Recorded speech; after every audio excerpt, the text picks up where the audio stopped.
Questions. లబ్ధిదారులు ఎవరు, నష్టం ఎంత జరిగింది, బాధ్యత ఎవరిది? ఈ మూడు కీలక ప్రశ్నలలో ఒక్కదానికి కూడా బట్టి గారు సమాధానం చెప్పకుండా దాటవేశారు. ఈరోజు దేశవ్యాప్తంగా సింగరేణి బొగ్గు స్కామ్పై దేశమంతా కూడా చర్చ జరుగుతూ ఉంది.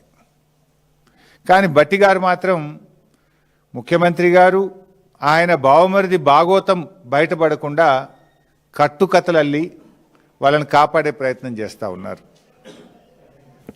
తన 40 ఏళ్ల రాజకీయ అనుభవాన్ని అంతా కూడా ఉపయోగించి ముఖ్యమంత్రి గారిని ఈ బొగ్గు స్కామ్ నుంచి బయటపడేసేందుకు బట్టి గారు చాలా విఫల ప్రయత్నం చేశారు. కానీ అటర్ ఫ్లాప్ అయింది. సైట్ విజిట్ సర్టిఫికేట్ అనే అంశంపై బట్టి గారు అబద్ధాలను వండి వార్చారు. వాస్తవాలను దాచిపెట్టి బొగ్గు కుంభకోణం బయటపెట్టిన బీఆర్ఎస్ మీద బురద జల్లే ప్రయత్నం చేసినారు. సింగరేణి కాలరీస్ అనేటువంటిది తెలంగాణ ప్రజల ఆస్తి. ఇది ఏ ఒక్క మంత్రికో ఒక ప్రభుత్వానికో కొద్దిమంది కాంట్రాక్టర్లకు చెందిన సంస్థ కాదు.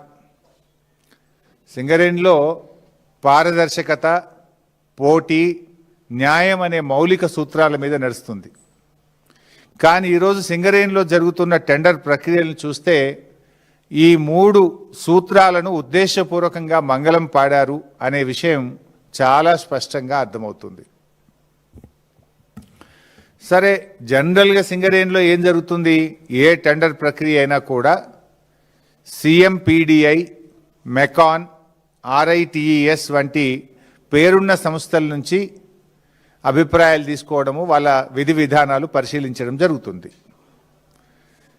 కానీ కాంగ్రెస్ ప్రభుత్వం వచ్చిన తర్వాత ఈ విధానాలన్నీ పక్కన పెట్టి అవసరమైన చోట వారికి అనుకూలంగా విధానాలను మార్చుకున్నారు. తమ అనుయాయులకు టెండర్లు దక్కేలా, వాటాలు పంచుకునే వీలుగా ఇదంతా చేశారన్నది అక్షర సత్యం. బట్టి గారు నిన్న మాట్లాడుతూ 2018లోనే సైట్ విజిట్ సర్టిఫికెట్ ప్రతిపాదన ఉందని చెప్పే ప్రయత్నం చేశారు. కానీ ఇక్కడే అత్యంత కీలకమైన మౌలిక ప్రశ్న తలెత్తుతుంది. ఆ సిఫార్సు అసలు ఎటువంటి పనుల కోసం? ఇప్పుడు ఇదే కదా సిఎంపిడిఐ సిఫార్సులు ఇచ్చింది అని బట్టి గారు బయటపెట్టిన డాక్యుమెంట్ ఇది. It's not my document. ఇందులో సైట్ విజిట్ సర్టిఫికెట్ ఎటువంటి పనుల కోసం పెట్టాలని వీళ్ళు సిఫార్సు చేశారు. అది కోల్ హ్యాండ్లింగ్ ప్లాంట్ కోసమా, కోల్ ఎవాక్యుయేషన్ సిస్టమ్ కోసమా, స్క్రీనింగ్ లేదా వాషింగ్ ప్లాంట్ కోసమా, లేదు ఓబీ వర్క్స్ నిజంగానే ఓవర్ బర్డెన్ రిమూవల్ కోసమా అనేది బయట పెట్టలే బట్టి గారు. జస్ట్ చదువుకుంటూ పోయింటు. నేను కూడా చదివి వినిపిస్తాను ఇంట్లో నుంచి కొన్ని పాయింట్లు ఆయనదే. అయితే ఆయన ఒక లైన్ చదువుతాడు, ఒక లైన్ ఇడిచిపెడతాడు అంతే. ఇది నేను బట్టి గారు చదివారు. ఇందులో ఏముంటుంది? ఈ సింగరేణి టెండర్ పిలిచింది అని. ఇది 2018 design, supply, erection, commissioning, construction and testing of coal handling plant. ఇది తర్వాత బట్టి గారు ఇంకోటి చదివిండు. ఇది టెండర్ దేనికోసం పిలిచిండ్రు? Design, supply, erection, commissioning, construction and testing of CHP at RGOC3. అట్లనే చాలా విషయాలు చదువుతూ లాస్ట్కు డిఫెన్స్ కూడా పిలిచింది అన్నాడు. కేంద్ర ప్రభుత్వం డిఫెన్స్ కూడా సైట్ విజిట్ సర్టిఫికేట్ పెట్టింది అని కూడా నిన్న బట్టి గారు పెట్టారు. అది ఏంది? సైనిక్ స్కూల్ వాళ్ళు ఒక టెండర్ పిలిచిండ్రు.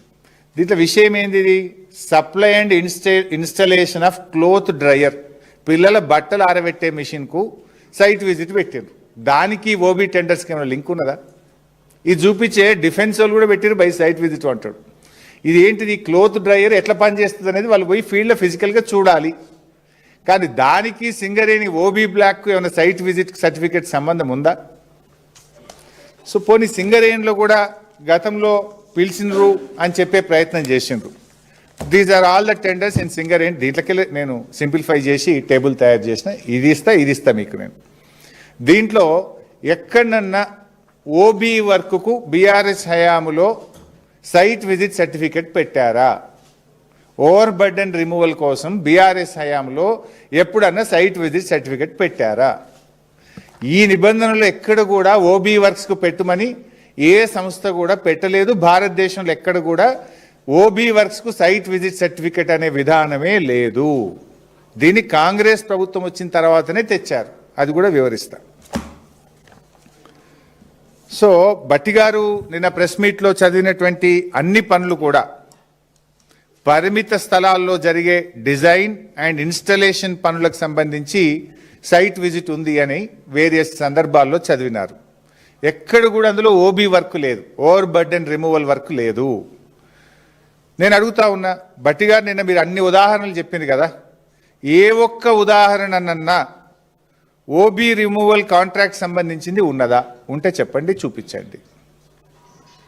మొత్తం ఓబీ పనులకు వర్తించినటువంటి నిబంధనలు చూపి ఇప్పుడు కాంగ్రెస్ ప్రభుత్వం వాళ్ళు ఇప్పుడు ఓబీ వర్క్స్కు సైట్ విజిట్ సర్టిఫికెట్ అనేటువంటి విధానాన్ని తెచ్చారు.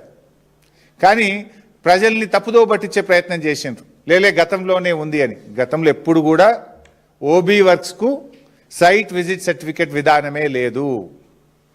ఇప్పుడు మీరు చెప్పినటువంటి ఈ సిఎంపిడిఐ సిఫార్సు ఏదైతే ఉందో, మరి ఇది ఓబీ పనులకే ఉన్నట్టయితే ఇది 2018లో వచ్చింది.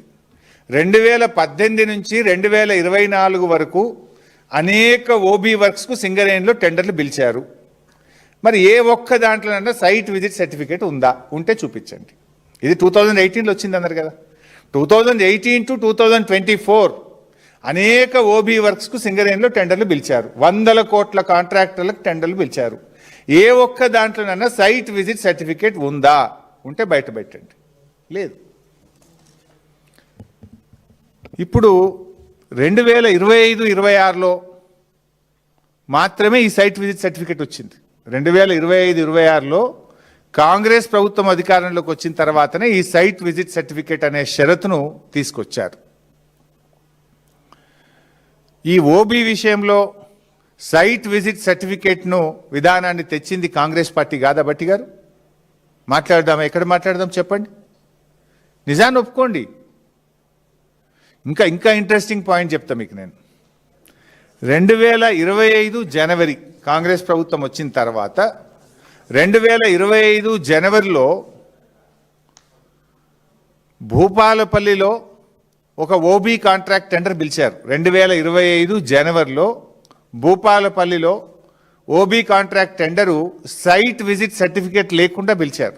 అంటే పాత బీఆర్ఎస్ విధానమే కొనసాగుతూ కాంగ్రెస్ వచ్చిన తొలినాళ్లలో కూడా 2025 జనవరి భూపాలపల్లిలో పాత పద్ధతిలోనే సైట్ విజిట్ సర్టిఫికేట్ లేకుండా టెండర్ పిలిచారు. కానీ ఆ టెండర్ పోటీలో వెళ్ళి ఏమైంది? మైనస్లో టెండర్ అవార్డు అయింది. గతంలో బీఆర్ఎస్ ఉన్నప్పుడు మైనస్లోనే పోయింది. కాంగ్రెస్ వచ్చిన తొలినాళ్లలో మొదటి 2 నెలల్లో టెండర్ కూడా without site visit certificate tender పిలిచిండ్రు. అది కూడా గతంలో వెళ్ళినట్టే మైనస్ టెండర్ పోయింది. ఇగో అసలు పాయింట్ ఇప్పుడు చెప్తుందిగా. 2025 జనవరి భూపాలపల్లిది సైట్ విజిట్ సర్టిఫికేట్ లేకుండా అయింది. కరెక్ట్గా 3 నెలలకు 2025 మే నెలలో విఆర్ఓసి టెండర్ సైట్ విజిట్ సర్టిఫికేట్తో పిలిచిండ్రు. కరెక్ట్గా 3 నెలల తర్వాత, అంటే 2025 మే కాంగ్రెస్ ప్రభుత్వం వచ్చినాక ఓబీ